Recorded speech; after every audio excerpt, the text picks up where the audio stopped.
Muro das Lamentações, o Muro da Esperança.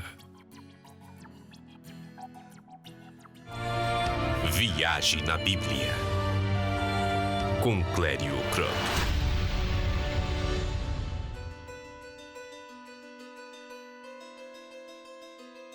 Pessoal, vocês estão vendo os judeus orando no Muro das Lamentações. A gente está dentro da sinagoga aqui do Kotel, do muro. Vocês estão vendo que eles fazem um movimento durante as orações. Às vezes estão orando, estão rezando, estão repetindo orações, estão lendo as orações, os livros de orações, e eles estão se movimentando o corpo. Esse movimento segundo o entendimento deles, você não pode falar com alguém de forma estática, como uma estátua. Você está falando com Deus. Se está falando com Deus, teu corpo tem que se movimentar. Teus ossos têm que se mover diante de Deus. Então, tu não pode ficar de forma estática. Esse é o entendimento. Por isso, esse movimento durante as orações faz esse movimento. Estou aqui com o Gladys. O Gladys fez uma pergunta antes de chegar aqui, Gladys. Qual foi a outra pergunta que tu fez? Com relação a esses judeus que são os ortodoxos, né, que falam aqui, tu me falou que eles ganhavam no governo exatamente para fazer isso. Explica um pouquinho para nós.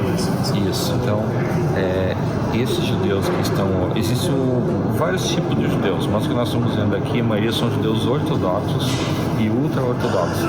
E são judeus que tem um bairro aqui em Jerusalém só dos ultra-ortodoxos, chama Meash Arim. Eles não trabalham em trabalho secular, eles estão envolvidos o tempo todo estudando a Torá, estudando as Escrituras, nas yeshivá, que são as escolas rabínicas, e aqui uma sinagoga, tem uma yeshivá junto aqui também. E eles não se mantêm no próprio trabalho, eles ganham uma bolsa família, nós temos lá no Brasil uma bolsa do governo para manter eles, as famílias. Eles têm muitos filhos, né, e isso atualmente em Israel se torna um problema, um custo alto para o governo, porque a população deles está crescendo a cada ano. E também eles não servem o exército, os filhos deles não servem o exército. Então, por algumas seitas hoje em Israel, pela maioria do povo em geral, eles não são muito bem vistos para muitos por causa dessa questão social. Outra questão também, claro, que eu acho que é interessante. Esse povo é descendente de quem? Certo. Então eles são descendentes de Abraão por Isaac, né? Isaac são judeus. Uma questão sanguínea, né? De sangue. E no sistema religioso, é o judaísmo rabínico, chamado hoje o judaísmo rabínico. Eles são podemos dizer assim, tataranetos, netos do movimento dos fariseus no primeiro século. O que os fariseus tinham de diferente no primeiro século? Eles foram os que trouxeram esse movimento da leitura das escrituras para o povo, que é uma coisa que hoje nós temos, inclusive o próprio Martinho Lutero na Reforma fez isso, que é uma das coisas boas que ele fez, mas trazer a Bíblia para o povo. E eles fizeram isso, o estudo das escrituras. Eles começaram esse movimento na época de Jesus. Inclusive Jesus inclusive fala muito bem muitas vezes deles. O que Jesus contrariou eles, Jesus falou que eles ensinavam, mas não cumpriam o que ensinavam. Mas Jesus não falou no ensinamento deles. O ensinamento era correto. O ensinamento era correto. Então você vê que, às vezes a gente chama assim, fariseu, né? É daquela pessoa que demonstra ser um religioso, mas na prática ele não pratica. É isso que acontecia com eles. A maioria na época, Jesus repreendeu eles porque eles se diziam os mestres da Torá, e de fato eles eram. O ensinamento de Jesus, na maioria das vezes, Jesus concordou com o ensinamento deles. Jesus praticou, mas Jesus falou que eles não praticavam. Eles eram como sepulcros caiados. Era só o exterior que era importante. Então, mas depois da destruição do primeiro e segundo templo, ano 132, teve a última revolta dos judeus. Na época do imperador Adriano, eles destruíram, levaram cativos os restantes que sobraram aqui e mudaram o nome de Jerusalém para Elia Capitolina, ou seja, mudaram o nome da terra de Israel para Palestina. e levaram cativos. Um pouquinho depois, no ano 180 depois de Cristo, teve um rabino chamado Yehudá Ben Nassi, que lá na cidade chamada Sicor, ou Séfaris, próximo a Nazaré, ele escreveu a Mishnah. A Mishnah é a versão oral, ou seja, a Torá oral.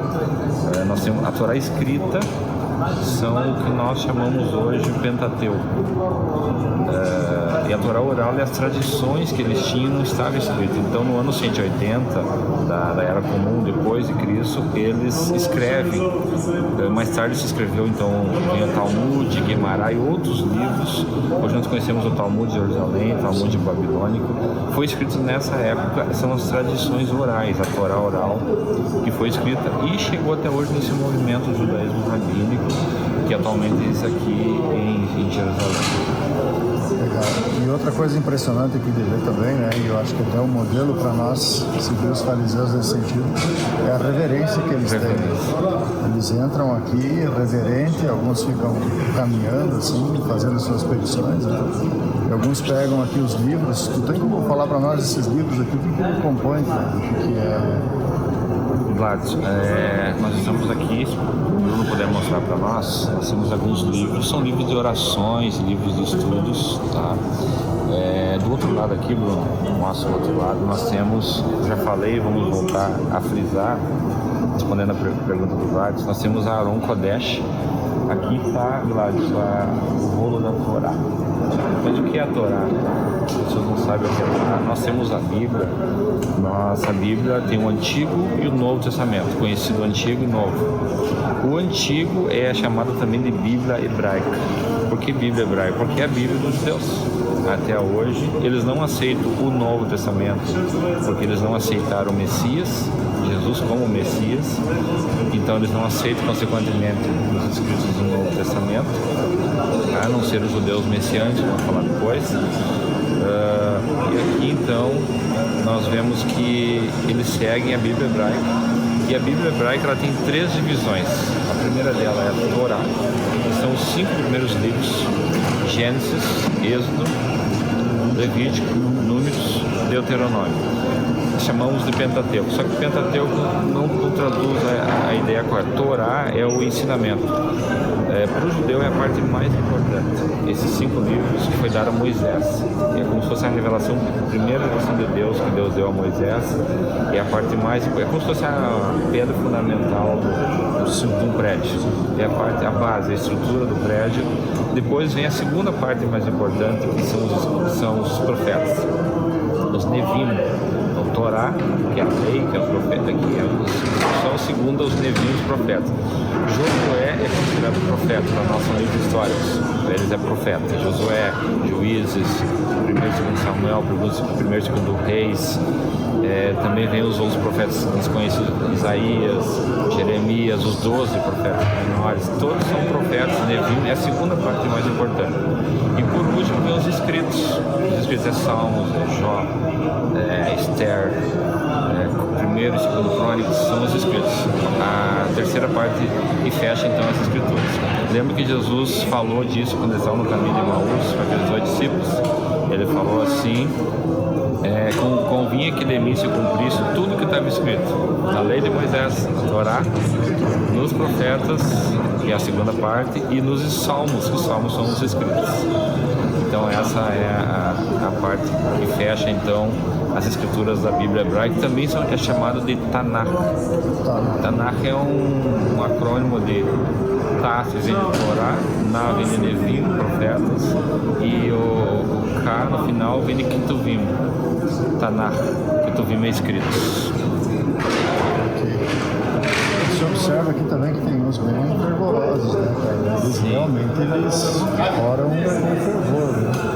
Sim, isso que tu falaste antes, a reverência, isso é uma coisa que muitas vezes nós trouxemos, nós vivemos num mundo ocidentalizado, a cultura que vem, principalmente no Ocidente, as pessoas não têm reverência pelo sagrado. Isso a gente vê aqui, eles oram realmente estão concentrados em fazendo a oração deles, estudando, fazendo as rezas, com a reverência maior possível. nota pessoal aqui, sabe que o judeu reverencia o local. Por que o local? Porque na Torá tem um mandamento que você precisa adorar no local sagrado. Makom em hebraico, o templo era chamado em hebraico de Beit HaMikdash. A palavra santo é Kadosh. Makom local. Então Mikdash é uma junção de local e santo. Local santo, local sagrado. Beit é casa, casa do local sagrado. Então, para o judeu é importante o local sagrado. Por isso, quanto mais próximo do local do Santo dos Santos, o local mais santo é. Jesus, ele quebra esse paradigma. Vocês lembram da história da mulher samaritana, lá em João capítulo 4, quando Yeshua vai para Samaria, para Shomron, e ele se encontra no poço de Jacó com a mulher samaritana, porque os samaritanos, o local sagrado deles não era aqui no Moriá, em Jerusalém, mas era o Gerizim, na Samaria. E ela diz que lá deveria ser adorado. O judeu dizia que era aqui. Jesus vem e diz: não importa mais o local, porque Jesus vem para dizer que Ele é o templo, ou seja, Ele é o centro da adoração. Então não importa mais o local. Podemos orar em qualquer local, porque Ele é o templo. Ele estava falando da nova dispensação que estava chegando, através do Messias, através do Salvador, que por Ele nós podemos chegar em qualquer lugar, em qualquer momento em oração diante dele nos ouve. Agora, mesmo assim, esse local continua sendo um local escolhido por Deus para ser um local sagrado. Então, se nós viemos a Jerusalém, é um local importante para nós orarmos aqui. Eu, particularmente, gosto muito de orar, me sinto muito bem aqui, porque quando Salomão inaugura o primeiro templo, ele diz que essa casa, esse local, seria chamado casa de orações para todos os povos. Ou seja, não só para o judeu, mas para todos que viessem a Jerusalém e pudessem orar aqui, pudessem adorar nesse lugar.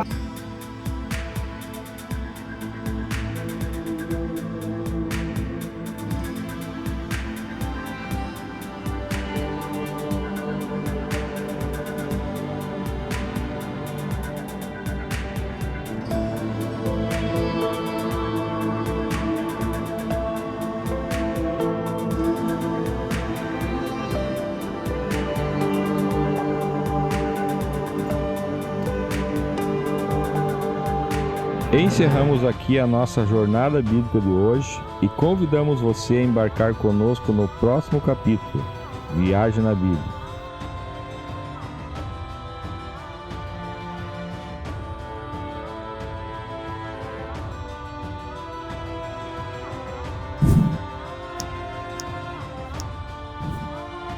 Sion Tour te leva a conhecer os lugares sagrados das páginas da Bíblia. Entre em contato com a nossa equipe e veja nossos pacotes de viagens. Sion Tour, o seu sonho é o nosso também.